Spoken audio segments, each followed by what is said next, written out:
Good morning and welcome to the Morning Scoop for Wednesday, July 22nd. This is your daily Buckeye fix. I'm Tom Orr. We will get to football in a minute, but first we have a little bit of basketball news. Malachi Branham, who's a shooting guard, ranked as one of the top 30 players overall in the class of 2021, is set to commit this afternoon. He attends St. Vincent St. Mary High School in Akron. That is the same school that produced LeBron James. Ohio State is seen as a favorite to land him. Our Mick Walker from Buckeye Scoop has been all over this recruitment since the day the site launched. He will be my guest tomorrow to discuss Branham's decision. So we'll have that for you tomorrow. Today, though, we're talking football. So I'm joined by Alex Gleitman. He is a recruiting analyst for Buckeye Scoop. Yesterday, Alex dropped another edition of his weekly A-Deck column. It provided some really interesting insight on some crucial recruiting battles that are shaping up for the 2021 and 22 classes. One spot where we've gotten a lot of questions on the board and on the show I do with Tony Girdham and Buckeye Weekly is at defensive back. Ohio State is really loaded up there for 2021. It was a big position of need. With Jordan Hancock now in the fold, there have been a lot of people wondering if maybe Ohio State's done. We have been saying that Derek Davis is the last guy they would definitely take there. Alex, what do you think? Derek Davis is safety out of Pennsylvania. Is he the last guy? If they don't get him, are they done there for now? What do you think? I would say nothing's definite. I think they definitely take Derek Davis as the sixth defensive back if you don't count Jalen Johnson as a safety, which I don't. I think he's a linebacker.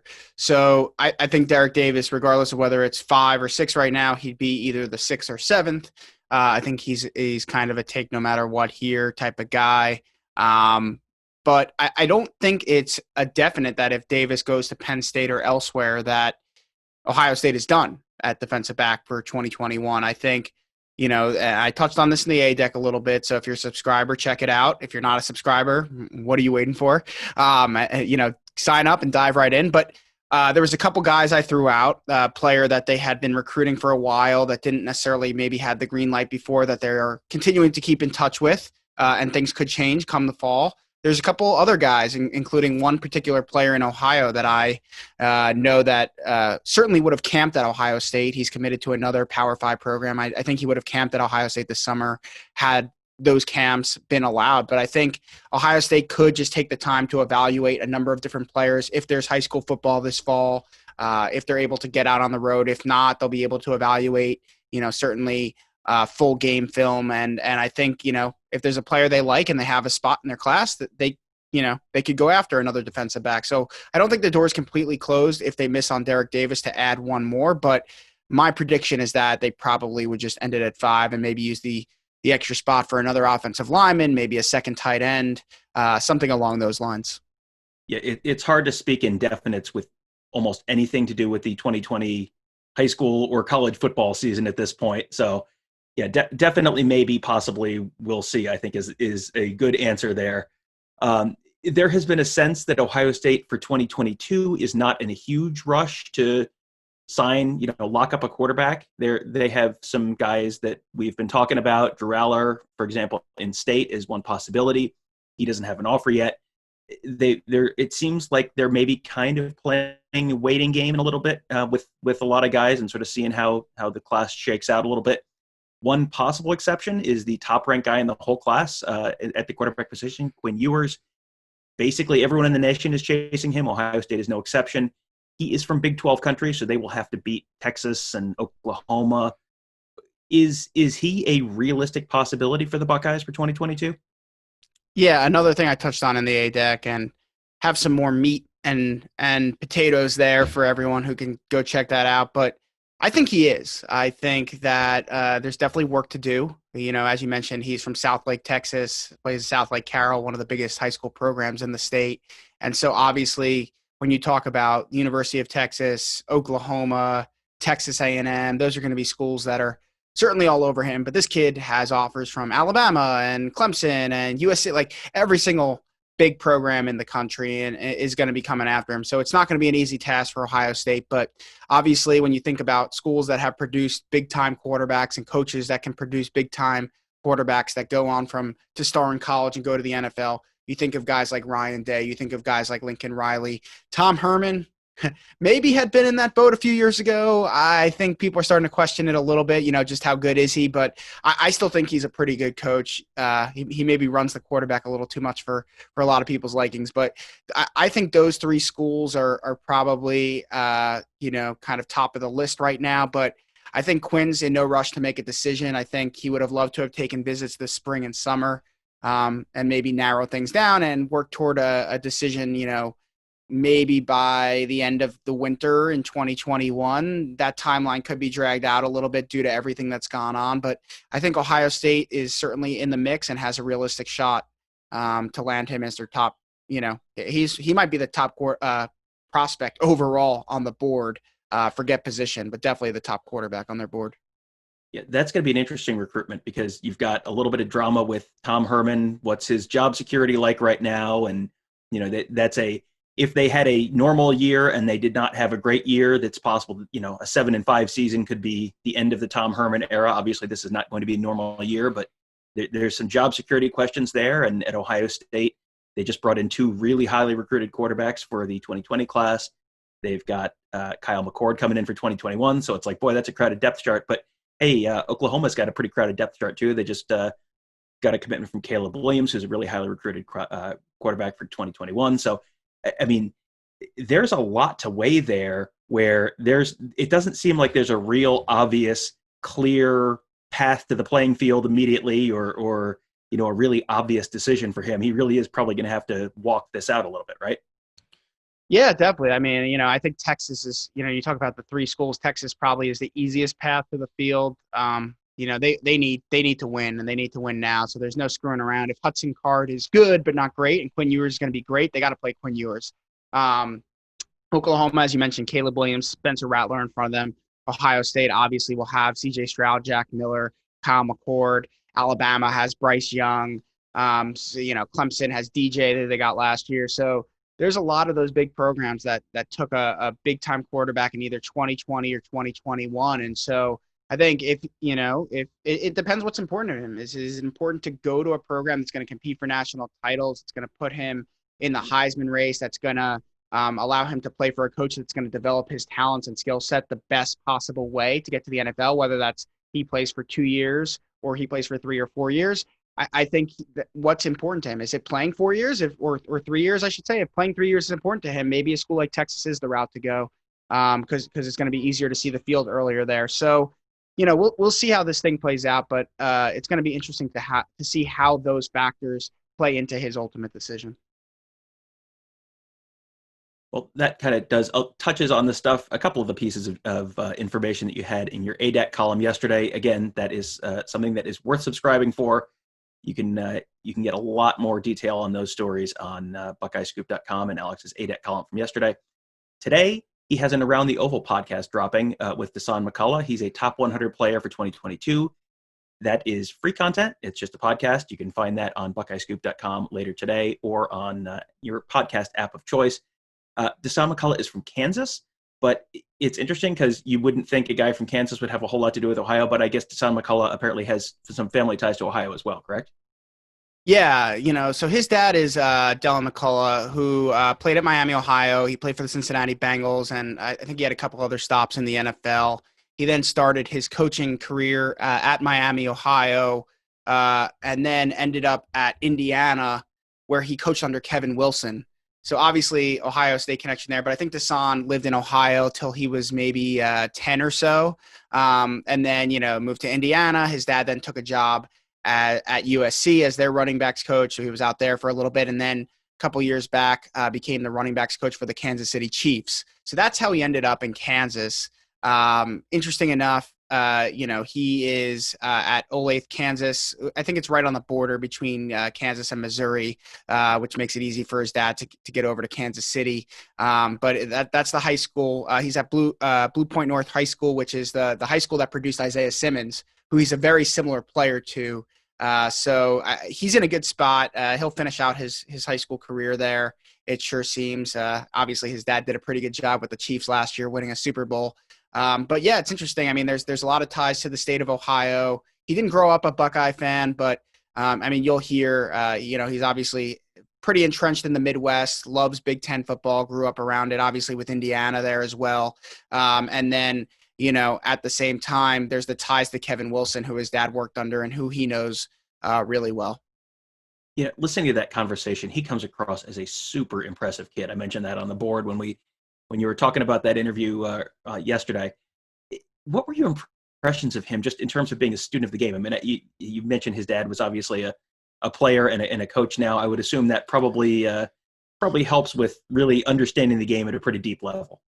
Yeah, for sure. Super mature kid with the recruiting process. I think first and foremost, he understands this isn't a game player.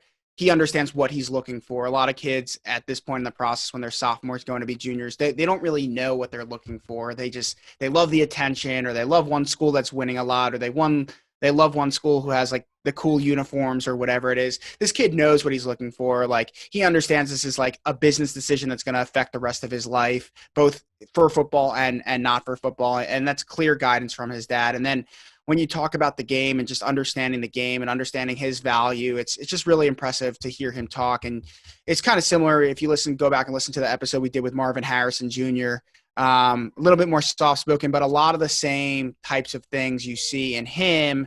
Really mature kid, really understanding all the technical things about the game, and just wanting to be a student of the game, wanting to be in the film room, wanting to learn from people who do it better than him. He talks, you'll hear on the podcast, he talks about working with Tyrann Mathieu of the Chiefs. He spent some time around Patrick Mahomes and Travis Kelce, and these are big-time players in the NFL. So that's an opportunity a lot of kids don't really get to have, certainly at his age. So having those types of experiences, to me, has really given him an advantage and a leg up on a number of other players at the high school level. He is listed as an athlete by most recruiting services. He's 6'5" and 220 pounds. I mean, that's a pretty big kid already. Where does Ohio State see him potentially fitting in positionally? I mean, you mentioned Isaiah Simmons earlier. Is that kind of a decent comp for what he might end up doing? Yeah, I mean, a lot of people, I think someone on the board even said, like, at 6'5", 220 as just a sophomore going to be a junior, like, he's going to grow into a D end, right? And, like, normally you might be like, yeah, okay, like, that's going to be the case. Like, Sam Hubbard was similar size, right? And he was a safety, and then he just went down to linebacker and then down to defensive end, where he's become one of the best in the NFL. But that's not going to be the case, I don't think, with this kid. He is super athletic. He's just a freak of nature. And like Isaiah Simmons, I think he's going to be an outside linebacker who you could drop into coverage. You can move around.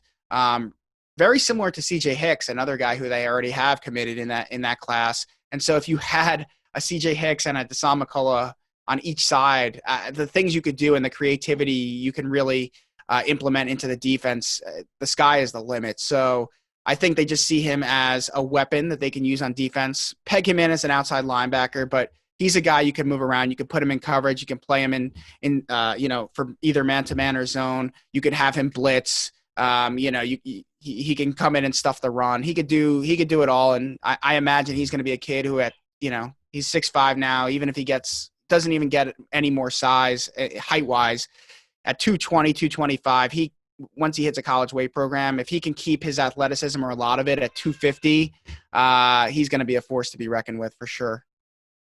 Yeah, I mean, you look at how they used Pete Werner last year, how they used Shaun Wade last year, just kind of moving them around the field. Just having those guys who are they can do a couple different things makes your defense much more complicated for the opponent without making it more complicated for you. So that's that would be if he and CJ Hicks are together in the same class, that opens up a whole bunch of possibilities on that front. Alex, for those who don't know, is an East Coast guy, so he actually covers Rutgers pretty closely as well.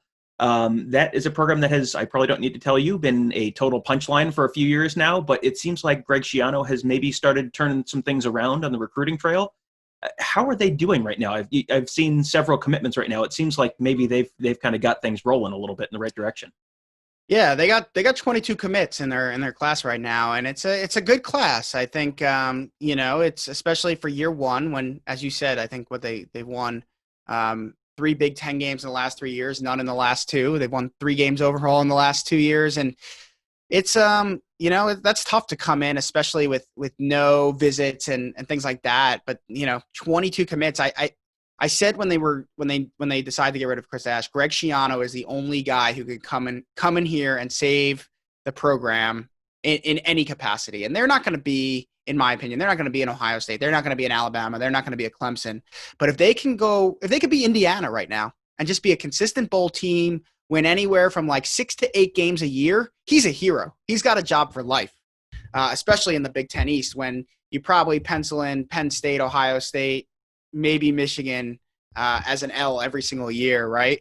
Or at least 99% of the years. And so it's incredible. He's hired a great staff, really young, energetic guys. They know the New Jersey and East Coast areas, the really good recruiters. He's a really good recruiter himself. And so he's done a great job there. And he's also done a great job in the transfer portal. He's gotten a number of players to come in and give him immediate help. I don't think they're going to be great this year, but they're definitely going to be better than what they would have been had he not come in and been able to get some of the talent that he has that's going to be eligible to play immediately.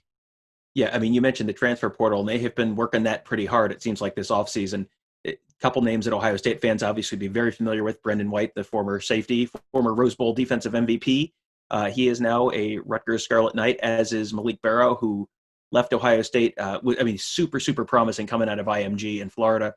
Had some injury issues, ended up medically retiring, then ended up transferring to UCF, and now is at Rutgers. I mean, those are guys who, coming out of high school, had some pretty serious steam on them.